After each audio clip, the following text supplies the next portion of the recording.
Football Friday with Rashad Mitchell. Live on Rashad Mitchell's YouTube channel. Let's get into it. Recap what took place in college football, NFL.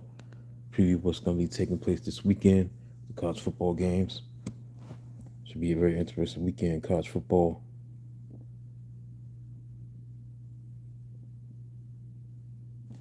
And NFL. Let's get into it.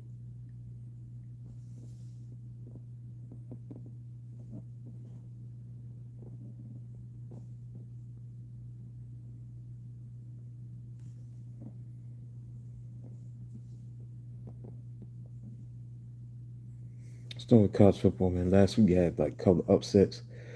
What stood out last week? Currently losing to Georgia Tech, 24-21. Aiden, uh, got the guy's name. Hit a 55-yard field goal to upset number 12 Clemson. Georgia Tech won that game at home. It's a big time win for them, and shows that Clemson's not that good. For them to lose a game like that, this is no surprising loss. And then when you look at another upset that took place is Vanderbilt. They went to South Carolina, 131-7. That was a surprise. No, South Carolina was ranked number 11 in the country, so that was another upset. Kind of surprising to see Texas A&M, no 16 team, go and beat Notre Dame at South Bend, 41-40. That was surprising. And then when you look at other notable games, Miami handled their business, man, 49-27. Excuse me, 49-17. No, 49-12. Excuse me, 49-12. They was able to win that game, going away against South Florida, who've been upsetting teams, Boise State and University of Florida, but they lost 49-12. Big game from Carson Beck from Miami. 3 touchdown passes, 340 yards passing. Running back Mark Fletcher Jr. ran for 120 yards and 2 touchdowns. He did his thing. Now he's looking good. No, they not only giving up, averaging close to average of scoring defense. They only allowed 13 points a game. They gave up 24 against Notre Dame, 3 against Bethune-Cookman, and only 12 against University of South Florida. So Miami's defense definitely improved by a lot compared to last year. They was just outscoring teams last year, but to see them play like they're playing right now, defensively is still early. They're gonna be facing a desperate Florida team tomorrow night. But I think when you look at Miami's defensively, they look very different compared to last year. I'm saying 24, 3, and 12. So only allowing 39 points a game, but their scoring defense is 13 points a game they're allowing. So they're doing very good with defense. So that was a big win. Yeah, Aiden Bird was the one that made the 55-yard field goal to beat University of Clemson. Vanderbilt beat South Carolina 31-7. Florida continued their losing woes on the road, losing to number 3 the LSU by a score of 20-10. And then the best game last week, without question, the game of the week was number 6 Georgia, and what they did going to Knoxville, Tennessee, and they won in overtime, 44-41. This is a game that Tennessee should have won, but the crucial moment in this game was Georgia was trailing by a score of 38-30. Now 4th down and 6 at the Tennessee 28-yard line. Quarterback Gunnar Stockton of Georgia connected with wide receiver London Humphreys for a 28-yard touchdown pass, and then they went for 2 to tie at 38-38. Then the game went in overtime. Tennessee kicked the field goal, 41-38, but they lost in a walk-off touchdown run by running back Josh McCray for the win. So that's what took place last week in college football. Then let's move forward to tomorrow's games. We got some interesting games. Auburn versus Oklahoma. That's 2 ranked teams. Auburn is number 22 in the country. Oklahoma is number 11 in the country. Indiana will play Illinois. Illinois is, I believe, they're number 9 in the country. And Indiana is number 19. Michigan, number 21 in the country. They play at Nebraska. Then you got Florida versus Miami. It's going to be a very intense game. Miami's favored by like 7 points, 7.5 point favorite. Michigan State against USC. Both teams are unbeaten. I like Oklahoma over Auburn, Indiana over Illinois, Michigan over Nebraska. I like Miami over Florida.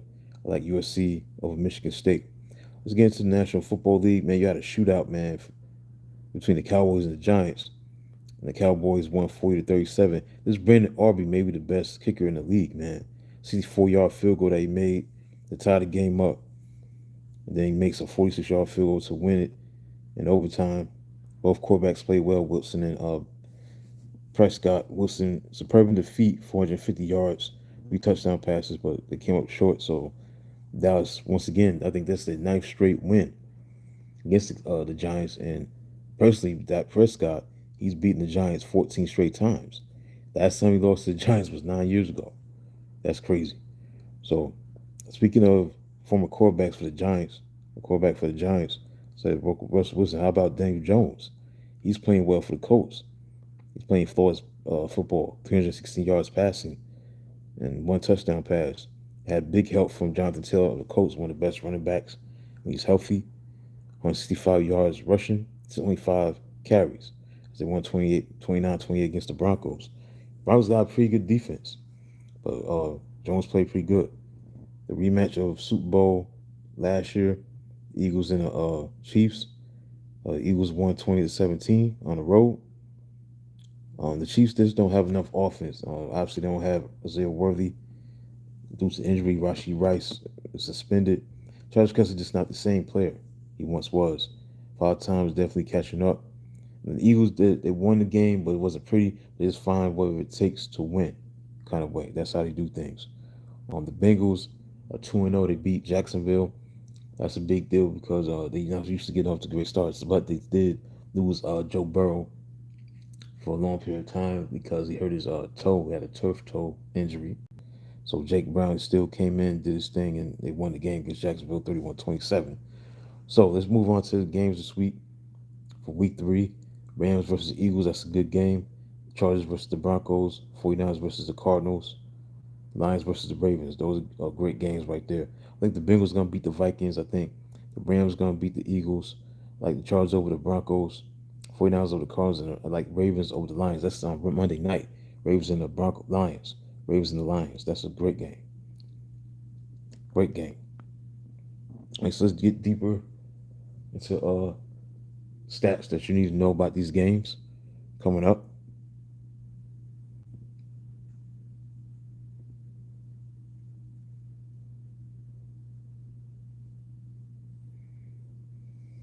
Let's get into that.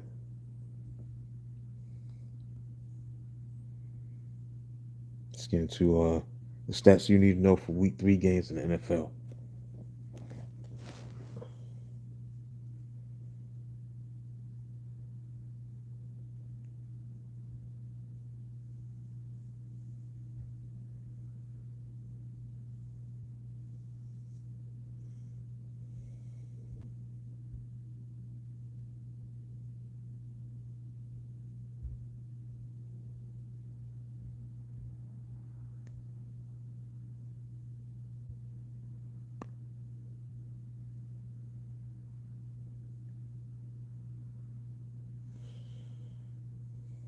Also, the Bills won yesterday to start week 3. They beat the Dolphins 31-21. No surprise there.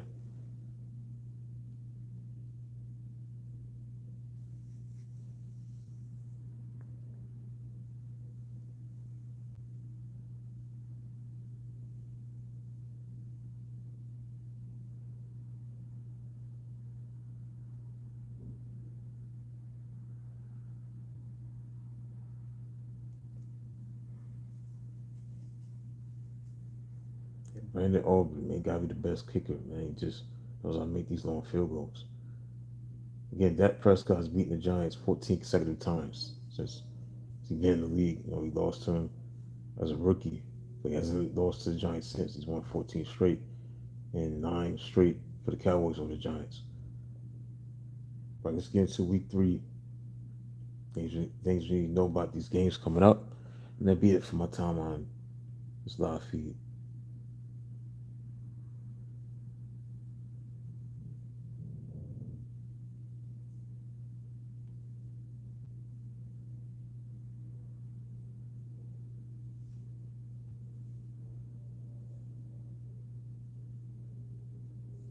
All right, let's get into it. We're going to start the first game. This good game. The Rams and the Eagles. This is a great game. Both 2-0 teams. Two teams met last year in the playoffs. When you look at the Eagles, they are the first team since 2010 to start a season 2-0 without a passing touchdown. This is crazy because when you look at this Eagles offense, they got so many weapons. I mean, you got AJ Brown and Devontae Smith, guys goaded, and they don't have no passing touchdown. That's interesting stat. Uh, the Rams defense has been very strong and stout. They only allow one total touchdown, so this is going to be a very interesting game. Um, See what happens. For the Eagles, the Rams had a very difficult time, obviously, stopping Saquon Barkley in their two matchups last year. Rightfully so. He had 460 yards on the ground in the regular season and the playoffs. So, on the eight occasions, they went with the eight-plus man box in the divisional matchup, but Barkley had 92 yards and a touchdown despite that. So, it's interesting to see how they stop him. Stat knows that Jalen Hurts has rushed for a touchdown in five straight games, including the playoffs, which is tied for the longest streak of his career. And then you got the Packers and the Browns. This is a very interesting game. Keep your eyes on obviously the two of the best pass rushers in the game. You look at Michael Parsons and Myles Garrett. So we look at the Packers. They go into Cleveland. 1 o'clock game could be a trap game. Packers could take for granted the Browns. So we'll see what happens. But Green Bay hasn't gotten its running game going yet, but it faces the number one rushing defense in the league. The Browns have allowed only 92 yards in their first two games. Running back Josh Jacobs of the Packers has rushing touchdowns in each of the first two games. For the Browns, key is how they're going to stop this edge rusher Michael Parsons and see what they do against him, try to limit his impact. Um, After playing 20 snaps and caught in the game, high 61 yards rushing in his debut, Quinshon Judkins, the rookie running back of the Browns, is expected to be getting a greater workload. Stat knows that on snaps, Michael Parsons has played this season. The average opponent QBR is 14. When he's off the field, the QBR jumps to 60. Interesting stat. Next, we got the Bengals, the Vikings. Got battle of backups. Um, I don't think J.J. McCarthy is playing this game. I don't think so. I think Carson Wentz going to be playing instead.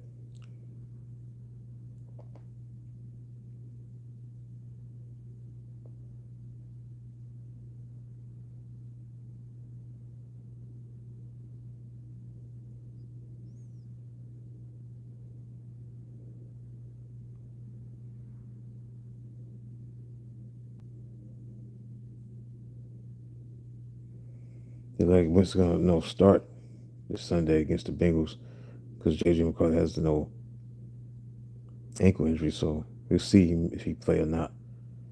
Right, so back to this game, Bengals and the Vikings. Unfortunately, Burrow is out due to his turf toe injury. So Jake Brown's going to continue to be the quarterback, see what he does on the road. So this could be the Bengals finally get their running game rolling. They have the league's worst rushing attack the first two games. The Vikings are 26 in the lead with 5.2 yards allowed per carry. So if Cincinnati can be effective on the ground, that could help quarterback Jake Browning in his first start of the season. For the Vikings, they have run a league low 95 offensive plays this season. So one of the key reasons has been a 30.4% conversion rate on third down. That's the fourth lowest in the NFL. It might find more daylight against a Bengals defense that has been on the field for 151 plays this season, fourth most in the league. Cincinnati has also allowed the NFL's third highest third down conversion rate, 51.7%. So we look at Jake Browning, stat knows that 71.5% career completion rate as a starter, which is the third highest mark by any signal call in his first 7 starts since quarterback starts with first track in 1950, behind Jaden Daniels 75.6%, Chad Pennington 73.7%. Next, we got the Raiders and the Commanders. We look at the Raiders defensive tackle Jonah Lalu has been a pleasant surprise. 7th-rounder last year has already had 3 sacks and 4 pressures through 2 games. Keep your eyes on him. The Commanders, Washington has allowed Green Bay tight end Tucker Kraft to 6 passes for 124 yards in week 2. So now it must face arguably the top player at the position in Brock Bowers. So we'll see how they handle him. Sutton knows that the Raiders defense has allowed 3.2 yards per rush this season, fourth fewest in the NFL. Meanwhile, the Commanders are averaging 5.3 yards per rush, third most. Next, we got the Texans and the Jaguars. Texas definitely have to win this game. They're 0-2 right now after losing to Tampa Bay this past week, past Monday night. So CJ Stroud said we're really close to turning the season around after starting 0-2. He said 1-2 plays away from being 2-0. While that's true, the offense has to score more than 14 points per game. It's averaging. So because falling to 0-3 for the first time since 2020, create a hole for the Texans to get out of. For the Jaguars, this isn't a high level concern about wide receiver Brian Thomas Jr. Slow start, but 5 catches for 60 yards. Stat to know is that among 51 instances of a quarterback making at least 5 starts against the division opponent since 2021, Lawrence is 39 total QBR against the Texans, and 8 starts is the second lowest by any signal caller versus a single division opponent behind Zach Wilson's 20 versus the Patriots. Jets and the Buccaneers. Let's get into that. The Jets have an enormous amount of confidence in veteran quarterback Tyrod Taylor, whom guard John Simpson described as a super swaggy. Like Justin Fields not going to be playing due to concussion. So he has 4 touchdown passes, 0 interceptions, and 3 Jets appearances since 2024. The Buccaneers, for them, they have now lost defensive tackle Kalaja Kancey, Cody Mach for the season. Left tackle Tristan Wirfs is recovering from knee surgery. Right tackle Luke Godek is expected to miss time with the foot injury. Stat knows wide receiver Garrett Wilson has a 37% target share on the Jets offense this season. Only 2 players have had a target share that high in full season. Brandon Marshall of the Bears in 2012, Steve Smith Sr. 2005. Patriots and the Steelers. For the Steelers, they have to improve in the running game is an emphasis for the Steelers on both sides of the ball.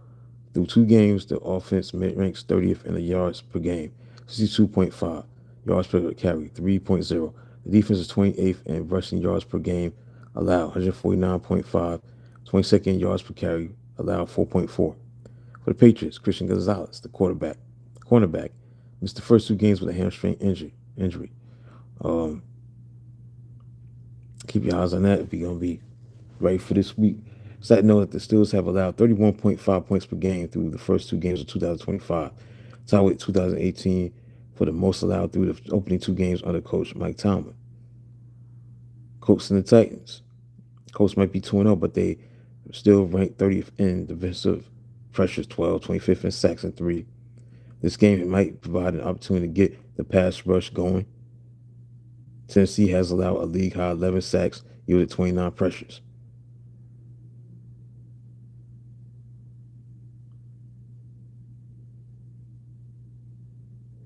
Running back Jonathan Taylor rushed for 218 yards last time he saw the Titans.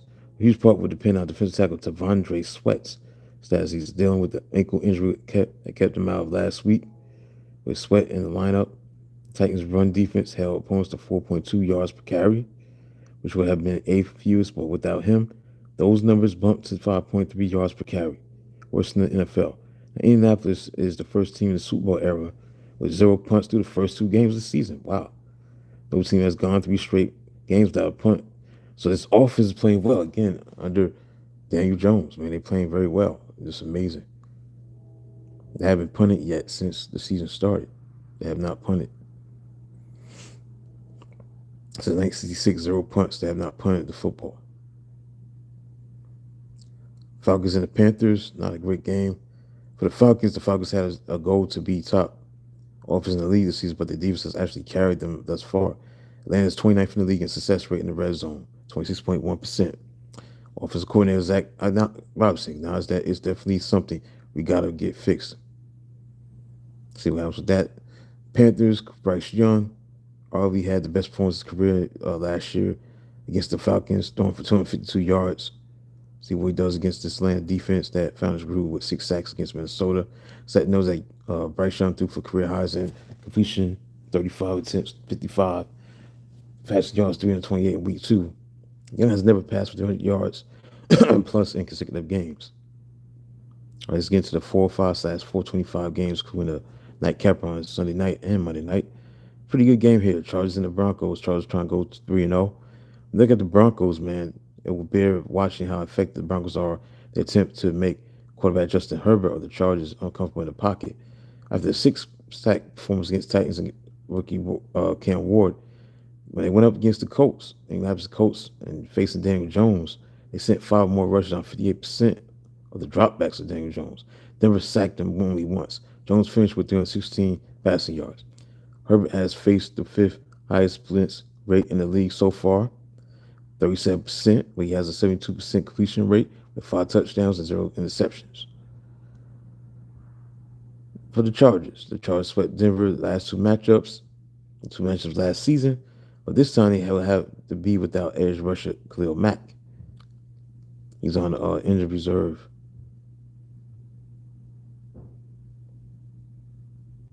With the elbow injury after the win Monday night, but is not expected to be out for the season. Stat knows that the Broncos quarterback, Bo Nix's and 3 interceptions this season, has been versus zone coverage that is tied with Dolphins Tua Tagovailoa for the most.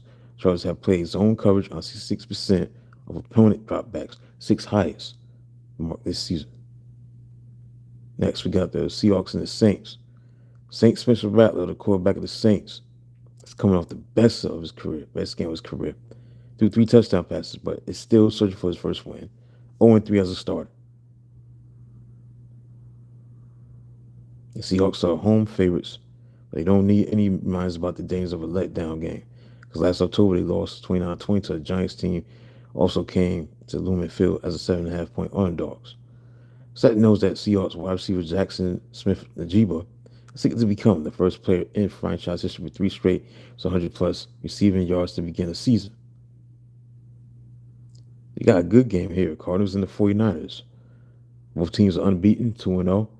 The Cardinals are off to a 2-0 start for the third time in the past 6 seasons. We got second-year wide receiver Marvin Harrison Jr. Through 2 games, he has 7 catches on 11 targets for 798 yards and a touchdown. 49ers, corralling quarterback of the Cardinals, Kyler Murray, has always been a battle for the 49ers. He's 4-4 in 8 starts against San Francisco. His ability to make plays with his legs has been an issue in most of those games. Now, Murray has averaged 52.8 rushing yards per game against the Niners in his career. The Cardinals are 2-0 this season, despite being outgained by at least 25 yards in each game. 2020 Seahawks are the only team this century to start a season 3-0 while being outgained by at least 25 yards in each game. Got the Bears and the Cowboys. For the Cowboys, the start that Dak Prescott is having is very impressive. Not just the raw numbers, 549 yards, but he's completing 75% of his passes on third down, 64% of his passes when pressured. For the Bears, former Bears coach Matt Eberflus is returned to Soldier Field as a Cowboys defensive coordinator. So, see how he handles going against Caleb Williams.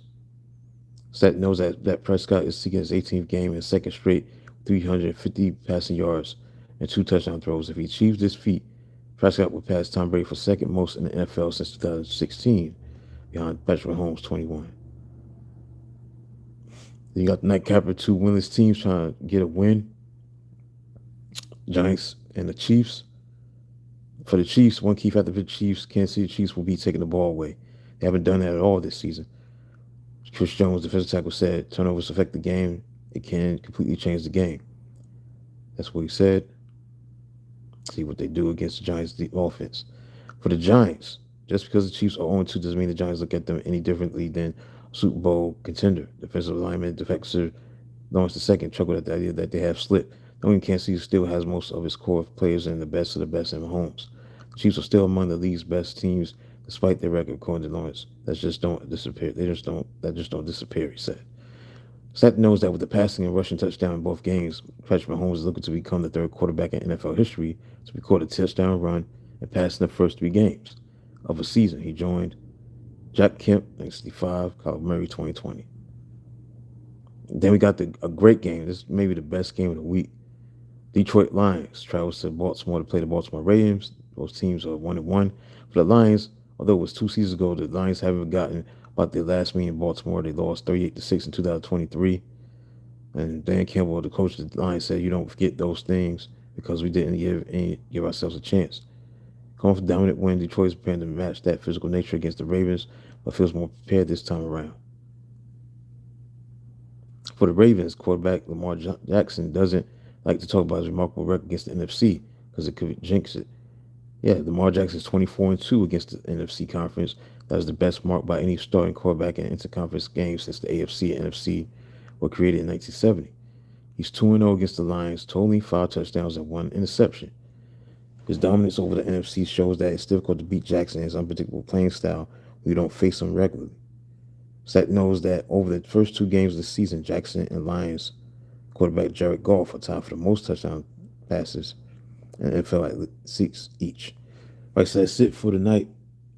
Give you all the stats and all information to get you ready for week 3 for the NFL season. So that's it for tonight. Be back on Monday to do the class books with Rashad Mitchell.